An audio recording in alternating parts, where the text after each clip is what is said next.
for physical ability and enjoyment and happiness your life. And thanks for your guest. Now you are coming here to ask everybody difficulty and help.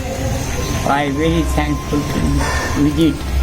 Good afternoon. क्या आप कल्पना कर सकते हैं कि अपने जमाने में पढ़ाई में टॉपर रहे और मैकेनिकल ब्रांच से आईआईटी कानपुर से पास आउट कोई व्यक्ति उम्र के अंतिम पड़ाव में अपनों का साथ पाने के लिए जद्दोजहद कर सकता है। जी हाँ, ग्वालियर में एक ऐसा ही मामला सामने आया है, जहाँ एक मैकेनिकल इंजीनियर रहे और कई संस्थानों में काम कर चुके व्यक्ति को बेसहारा लोगों की देखभाल करने वाली एक संस्था ने सड़क के किनारे से उठाया है। स्थानीय शिंदे की छावनी में रवि सविता नाम के एक युवक ने सुरेंद्र वशिष्ठ को सड़क किनारे से गंदे से चादर में लिपटे हुए ठंड में देखा तो उन्होंने स्वर्ग सेवा सदन के संचालकों को इसकी सूचना दी। जैसे ही स्वर्ग सेवा सदन के लोग वहां पहुंचे और उन्होंने बातचीत करने की कोशिश की, तभी उनकी फराटेदार अंग्रेजी सुनकर एक बार तो वो भी चौंक गए थे। करीब 90 साल के ये बुजुर्ग सुरेंद्र वशिष्ठ अपने बारे में बताते हुए कहते हैं कि पहले सब कुछ ठीक ठाक था। समय का चक्र ऐसा घूमा कि एक दुर्घटना के बाद उनकी याददाश्त चली गई। तभी से वो दर दर की ठोकर खाते हुए यहाँ वहाँ घूम रहे हैं। आईआईटी करा मैंने कानपुर से, मिडिल स्कूल के बाद इंटर करने के बाद में, और मैं आपके एम्पायर स्टेट बिल्डिंग न्यूयॉर्क भी घूमे आया हूँ, जो 102 स्टोरी बना है। वहाँ पे वेरी फैसिलिटीज है। आपने अपने जीवन में कार्य क्या क्या किए हैं? कहाँ पे आपने जॉब करी? पहली जॉब शुरू से मैं जेई मिसिल से पढ़ने के बाद में मैं ट्यूशन कर लेता था, बच्चों को पढ़ा लेता था और अपना प्राइवेट जॉब वगैरह कर लेता था। प्राइवेट जॉब आपने कहाँ पे करी थी? खादी भंडार में। उनके कई प्रोडक्ट थे, तो साबुन है, तेल है, कपड़ा है, लिया बैग में और रख लिया और दे गया। शाम को जितना बच गया तो उनको तब पेमेंट कर दिया। और नेक्स्ट आपने आईआईटी कब करी थी? 64 से 59 तक। किस ब्रांच में करी थी आप? मैकेनिकल मशीनरी में की थी? यस। आपके परिवार में कौन कौन है? मेरे घर में सभी आप लोग सब रिलेटिव हैं। मैं बार बार रहता रहा, कौन कहाँ क्या है कौन क्या मालूम नहीं। मेरी माँ जो है 9 महीने का दूध पिला के छोड़ गई और चली गई। मेरी नानी ने मुझे पाला, मेरी नानी ने ही मुझे पढ़ाया लिखाया।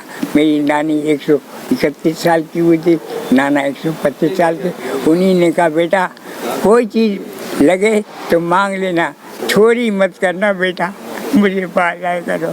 मैंने उनसे वादा किया, वही मैं आज दिन तक निभा रहा हूँ। यहाँ पे आपको कैसा लग रहा है? कैसे यहाँ बहुत अच्छा है।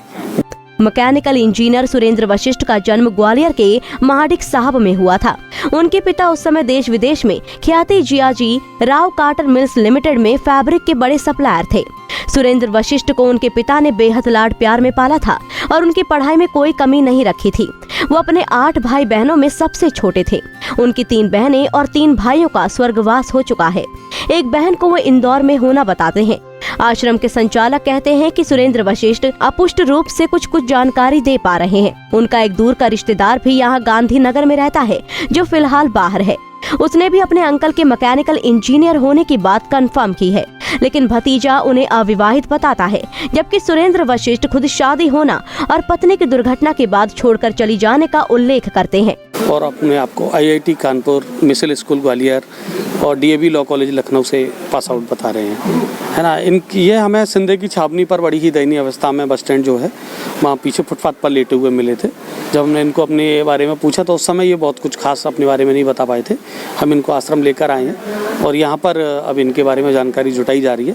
मालूम चला है कि ये बरेली में भी कुछ रिलेटिव हैं इनके, और ग्वालियर में गांधीनगर में भी इनके भतीजे रहते हैं, जिनसे हमारी एक बार मुलाकात हो चुकी है और वो अभी आश्रम आके इनके बारे में संपूर्ण जानकारी देंगे और फिर इनको कहाँ भेजना है, कैसे रखना है, उसके बारे में निर्णय लिया जाएगा। अभी कोरोना का टाइम चल रहा है, इनके बारे में कोरोना टेस्ट और बाकी टेस्ट कराए गए? जी हाँ, जी।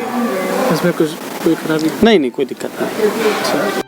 अब सुरेंद्र वशिष्ठ उत्तर प्रदेश के बरेली में जाना चाहते हैं, जहां वे अपने अंतिम दिनों की यात्रा पूरी करना और अपने संस्कार को अपने शुभ चिंतकों और दूर के रिश्तेदारों के बीच पूरी कराना चाहते हैं। खास बात यह है कि सुरेंद्र वशिष्ठ ने अपने जीवन में तमाम पैसा कमाया, लेकिन उन्होंने कभी भी रुपया पैसा अपने पास नहीं रखा। मंदिर और गरीबों को अपनी कमाई का बड़ा हिस्सा वो दे देते थे। सिर्फ खाने पीने के लिए ही कुछ पैसे अपने पास रखते थे। ग्वालियर से अंकुर जैन की रिपोर्ट।